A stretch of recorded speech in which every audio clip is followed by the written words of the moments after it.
Hey everyone, for today's video, I'm gonna teach you how to unfreeze a Venmo account that is frozen.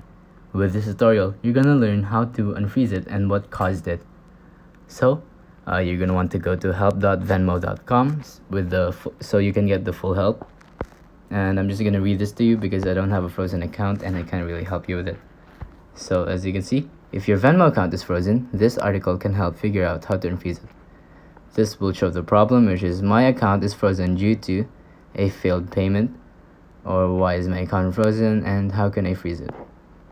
So if it's a failed payment, you should tap on this screen right here, this link. Like I said, you're gonna need to go to help.venmo.com and then type your problem, which is this. Why is my account frozen? In an effort to provide the highest level of security, we may freeze a user's account.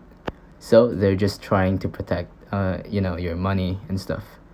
Reverse certain payments and the requests, certain documentation if flags are raised due to account activity that seems to be against our user agreement or widely accepted credit card policies.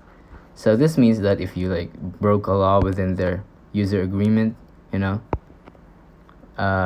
will send you an email if this happens. So check your inbox for any communications regarding your account. And how do you unfreeze it?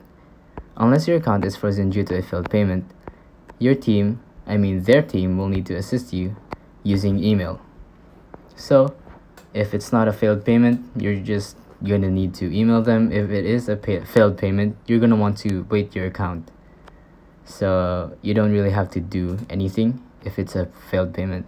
So just reply to the email that you receive, and if you've already contacted them, you can refer to any emails for instructions because they will give you instructions in the emails, and you can reach out to them by emailing them. Like I said, you're really gonna need to go to help.venmo.com so you can get the full guide, because I can't really give you links within a video. So that's all I have for you. If you think this video was helpful, please consider liking, subscribing, and hitting the notification bell. Any questions? Feel free to comment down below.